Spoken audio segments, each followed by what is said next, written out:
2024 ఎన్నికల్లో ఘోర పరాజయం పొందినటువంటి జగన్మోహన్ రెడ్డి ఓటమి గురించి కాసేపు విశ్లేషించుకుందాం.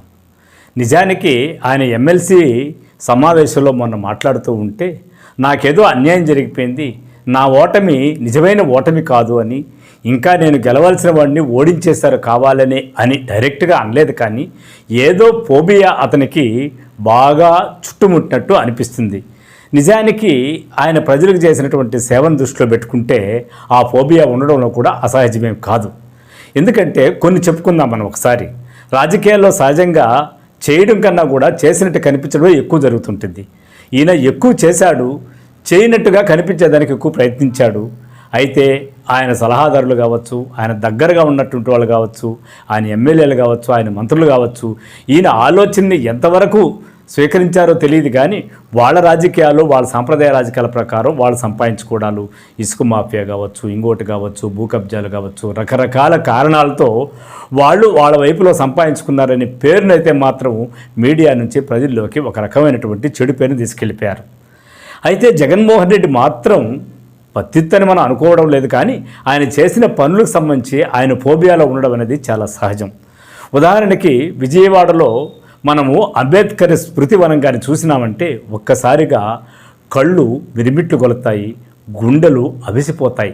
అంత అభివృద్ధి చేసినటువంటి జగన్మోహన్ రెడ్డి అంబేద్కర్ భవనం, ఒక విధంగా చెప్పాలంటే ఆ స్మృతివనము ప్రపంచంలోకే రెండో అతిపెద్ద స్మారక భవనంగా ఎస్సీ ఎస్టీలకు కావచ్చు, మన భారతదేశంలో భారత రాజ్యాంగానికే దిక్చూసినటువంటి నిర్మాత అయినటువంటి అంబేద్కర్కి సంబంధించి సరైనటువంటి చరిత్ర, జ్ఞాపకాలు అన్నీ మనకు కల్పించిన అది ఏమాత్రం ప్రచారానికి నోచుకోలేదు. ఇక దాదాపు పవన్ కళ్యాణ్ గారు ఎప్పుడో ఉద్దానంలో కిడ్నీ సమస్య గురించి చాలా వరకు పోరాడారు.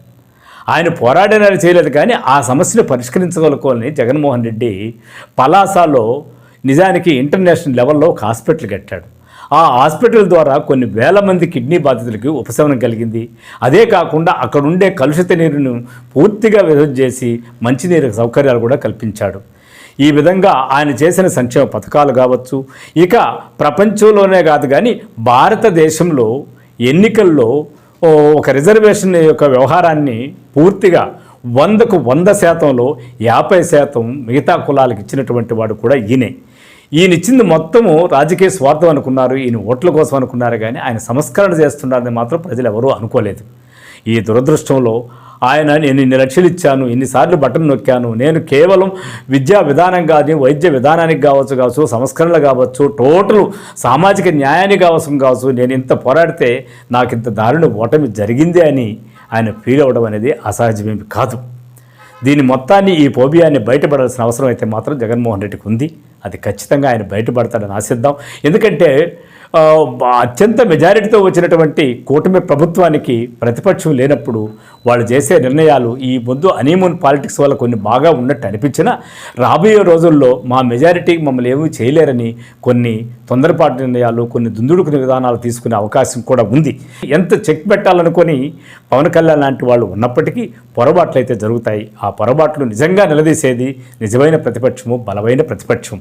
అలాంటి ప్రతిపక్షం ఈరోజు లేకపోయినా అలాంటి బలాన్ని జగన్మోహన్ రెడ్డి కల్పించుకోవాలని, సంపాదించుకోవాలని, ఆయన చేసిన పనుల నుంచి చేయబోయే పనులకు, ఇప్పుడుండే రాజకీయాలకు ఎలాంటి ఎత్తుగడలు వేయాలనే ఊహనైతే మాత్రం జగన్మోహన్ రెడ్డి సీరియస్గా తీసుకొని ఒక స్టెప్ తీసుకోకపోతే అంబేద్కర్ లాంటి వాడిని ఓడించినటువంటి భారత ప్రజానీకము సామాజిక న్యాయం అంటూ నీ యొక్క నాయకులు నువ్వు ఉండేటువంటి పరిస్థితులన్నింటినీ కాదని మళ్ళీ నిన్ను గెలిపిస్తారు ఈ ఆంధ్రప్రదేశ్ ప్రజలు అనేది కల్లా ఆ వైపు నుంచి ఆలోచించి నిర్మాణాత్మకమైన ప్రతిపక్షంగాను, నిర్మాణాత్మకమైనటువంటి కార్యాచరణతో లేకపోతే వైసీపీ పార్టీ అనేది చరిత్రలో కలిసిపోయే మాట వాస్తవం. దాన్ని గుర్తుపెట్టుకుంటాడు జగన్మోహన్ రెడ్డి, నిలబడతాడు జగన్మోహన్ రెడ్డి అని అందరూ ఆశిద్దాం.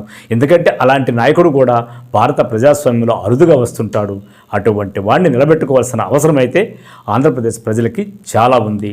చూద్దాం చరిత్ర ఏం చెప్తుందో, కాలం ఎలా నడిపిస్తుందో, ఆయన ఎలా తట్టుకొని నిలబడతాడో, అధికారంలో ఉన్న పక్షం ఆయన్ని ఏ విధంగా మనశ్శాంతిగా పెడుతుందో కాలమే సమాధానం చెప్పాలి. Thank you.